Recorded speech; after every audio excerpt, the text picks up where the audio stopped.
बिस्मिल्लाहिर्रहमानिर्रहीम। अस्सलाम वालेकुम डियर स्टूडेंट्स, मैं उम्मीद करता हूँ सब खैरियत से होंगे। हम 10th क्लास का मैथ कर रहे थे, उसका फर्स्ट चैप्टर, उसका नाम क्वाड्रेटिक इक्वेशन है। उसकी एक्सरसाइज नंबर 1.2 हमने स्टार्ट की हुई थी। आज इंशाल्लाह हम उसके फर्स्ट क्वेश्चन का 7th वाला पार्ट हल करेंगे। जैसा कि हम फर्स्ट पार्ट को हल किया था और हमने सीखा था कि इसको किस तरीके से हल करना है, और इसके बाद जो 6 तक क्वेश्चन है सेम टाइप ऑफ क्वेश्चन है, स्टेप बाय स्टेप वही फार्मूला रखते हुए, कंसीडर ABC कांस्टेंट होते हुए हमने इसके अंदर फार्मूले के अंदर वैल्यूज पुट करते हुए हमने हल एक्सपेरिमेंट कर लेना था। अब जो 7th वाला क्वेश्चन है इसके अंदर बस 2-3 स्टेप्स का फर्क है। आज इंशाल्लाह हम ये भी हल करेंगे। और जिस तरीके से मैंने आपको पहले बताया था कि क्वाड्रेटिक इक्वेशन को हल करने के कितने तरीके हैं, जैसे कि यहाँ पर लिखे हुए हैं। नंबर 1 फैक्टराइजेशन, जो हमने पहले कर चुके हैं, तो इसी के जरिए से द सेकंड वन ये है क्वाड्रेटिक स्क्वायर, यानी मुकम्मल मुरब्बा लेने से। और जो लास्ट वन है वो है क्वाड्रेटिक फार्मूला, यानी क्वाड्रेटिक फार्मूला यूज करते हुए। आज इंशाल्लाह हम क्वाड्रेटिक फार्मूला यूज करते हुए इस क्वेश्चन को हल करेंगे और देखेंगे आया इसका एक्स किस तरीके से फाइंड आउट हो जाता है। और जिस तरीके से मैंने आपको पहली वीडियो में बताया है कि क्वेश्चन को हल करने से, कोई भी क्वेश्चन हो उसको हल करने से पहले हमने इसकी स्टैंडर्ड फॉर्म लगानी है। और स्टैंडर्ड फॉर्म क्या है?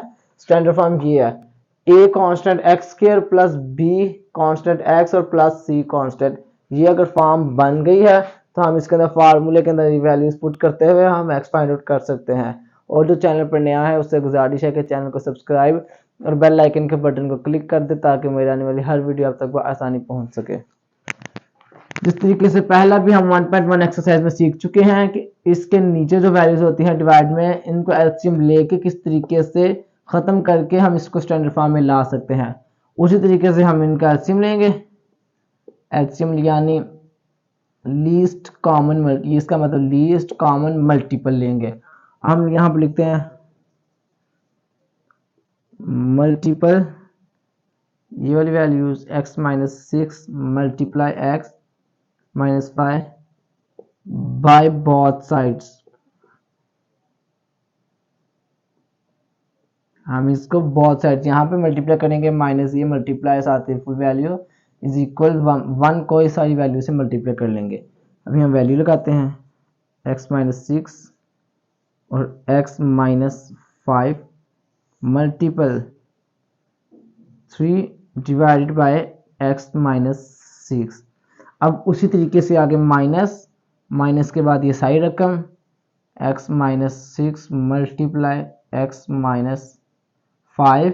अब उसी तरीके से फुल रकम divided by 4 divided by x minus 5। अब उसी तरीके से यहाँ पर इज इक्वल को हम यहाँ पर ले आते हैं, इज इक्वल 1 का भी सारी वैल्यू से मल्टीप्लाई कर देंगे। Multiply x minus 6 multiply x minus 5।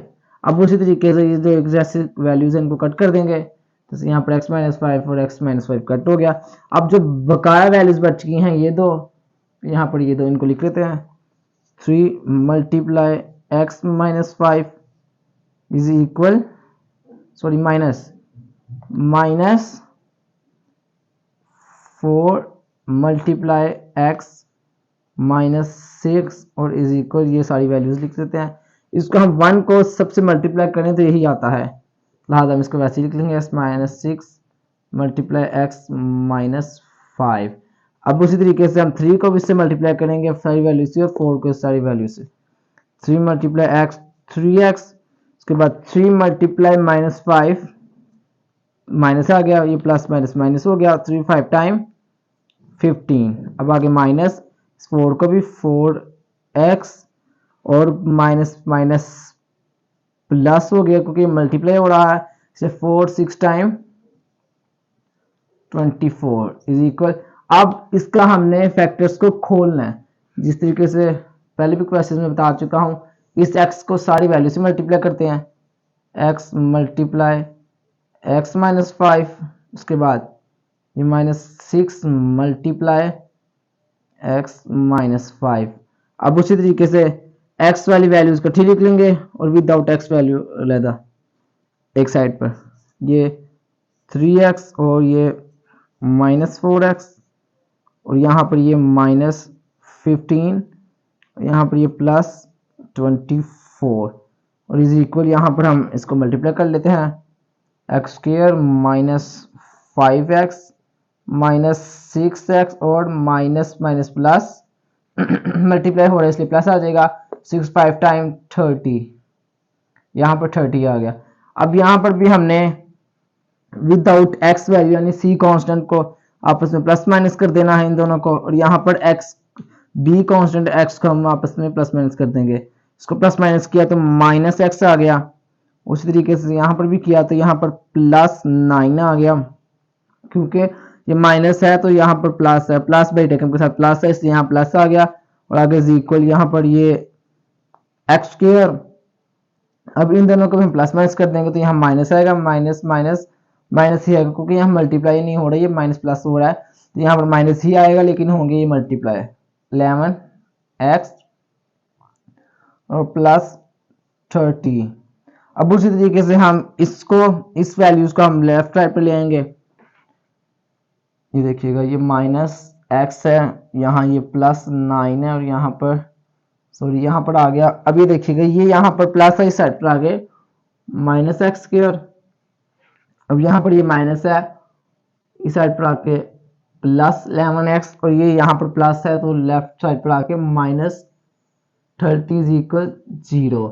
अब उसी तरीके से हम इसकी स्टैंडर्ड फॉर्म साथ साथ करते हैं, ये माइनस एक्स स्क्वायर पहले आ गया, उसके बाद ये माइनस एक्स ये वाला, उसके बाद ये 11x प्लस 11x, उसके बाद ये प्लस 9 सी कांस्टेंट जिसे कंसीडर करते हैं हम पढ़ते हैं, उसके बाद ये माइनस 30, साथ साथ स्टैंडर्ड फॉर्म हमने कर ली है ताकि हमें मुश्किल ना हो। अब उसी तरीके से इसको माइनस एक्स स्क्वायर को यही रहने देंगे। अब इनको प्लस माइनस करें तो यहाँ पर प्लस है क्योंकि बड़ी रकम के साथ प्लस है, यहाँ पर आ जाएगा 10x, उसके बाद यहाँ पर माइनस आएगा, माइनस क्यों आया क्योंकि यहाँ पर बड़ी रकम के साथ माइनस है, और यहाँ पर आ जाएगा 21 इज इक्वल 0। अब यहाँ तक तो हमारी स्टैंडर्ड फॉर्म आ गई है, लेकिन हमने इस माइनस को भी खत्म करना है, और अब माइनस को खत्म करने के लिए क्या करेंगे, मैंने आपको पहली वीडियोस में बताया है कि हम इसको माइनस को कॉमन लेते हुए सारी वैल्यूज से मल्टीप्लाई कर देंगे, x square plus 10x minus 21 0। अब इसको मल्टीप्लाई किया तो क्या आ गया, x square plus 10x, sorry यहाँ पर ये माइनस, अगर मल्टीप्लाई किया तो यहाँ पर ये माइनस रह गया, उसके बाद ये प्लस हो गया, minus plus minus minus plus 21 is equal to 0। अब यहाँ पर तो हमने स्टैंडर्ड फॉर्म बनानी थी, वो तो हल हो चुकी है। अब हम इसको ए बी सी कंसीडर कर लेते हैं। यहाँ पर ए है 1, 1 क्यों है क्योंकि किसी वेरिएबल के साथ कोई वैल्यू ना हो तो वो 1 होती है, यहाँ 1 हो गया। अब यहाँ पर जो बी है वो है -10, उसके बाद जो सी है वो है 21। अब उसी तरीके से हम यहाँ पर फार्मूला लगाएंगे यूजिंग क्वाड्रेटिक फार्मूला।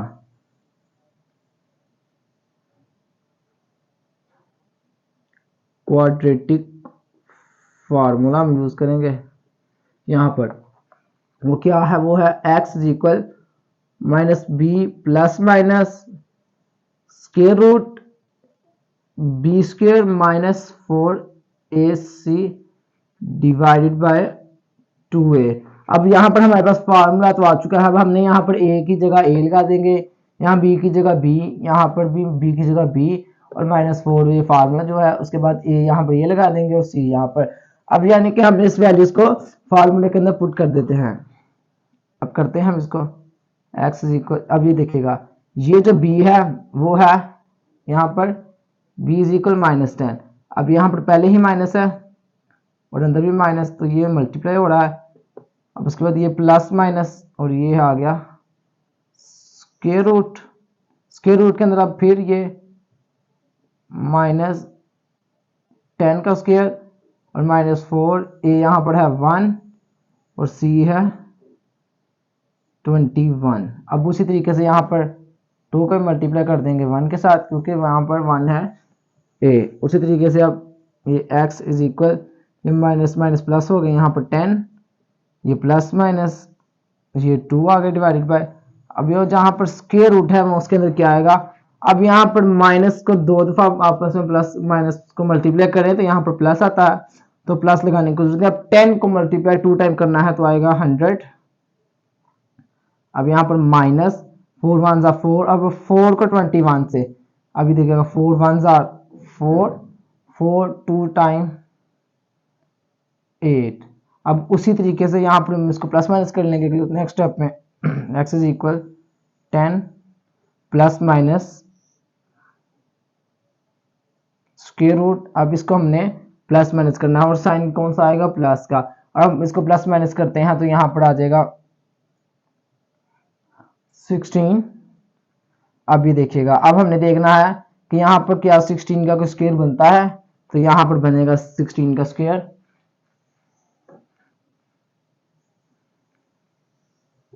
यहाँ पर 16 का स्क्वायर बनेगा। x इज इक्वल यहाँ पर ये 10 प्लस माइनस यहाँ बनेगा 4 का स्क्वायर डिवाइडेड बाय 2। अब ये 2 स्क्वायर रूट से गया, उसके बाद ये x इज इक्वल ये 10 यहाँ ये प्लस माइनस और 4 डिवाइडेड बाय 2। अब हमने इसको क्या करना है, इसको एक दफा हम प्लस में लिख लेंगे, एक दफा माइनस, क्योंकि यहाँ पर प्लस भी है और यहाँ पर माइनस भी है। अब हम लिखते हैं x इज इक्वल 10 माइनस पहले प्लस कर लेते हैं प्लस 4 डिवाइडेड बाय 2, उसके बाद x is equal 10 minus 4 over 2। अब उसी तरीके से इसको प्लस कर लेंगे, x इज इक्वल 14 ओवर 2, यहाँ पर x इज इक्वल 6 ओवर 2। अब यहाँ पर कटिंग कर लेंगे, 2 1 टाइम, 2 7 टाइम, 2 1 टाइम, 2 3 टाइम। अब जो नीचे 1 होता है उसकी कोई वैल्यू नहीं होती, उसको डिवाइड करें तो वही आता है। अब यानी यहाँ पर x इज इक्वल 7 हो गया और यहाँ पर x इज इक्वल 3 हो गया। तो लिहाजा हमारा जो सोल्यूशन सेट निकला है वो है 7 और 3, और ये हमारा आंसर आ चुका है क्वाड्रेटिक फार्मूले को यूज करते हुए। और मैं उम्मीद करता हूँ कि आपको समझ आ चुकी होगी। आप इंशाल्लाह हम एक नेक्स्ट वीडियो में मिलेंगे आपके साथ एक नेक्स्ट क्वेश्चन के साथ एक नेक्स्ट वीडियो में। ओके, अल्लाह हाफिज़।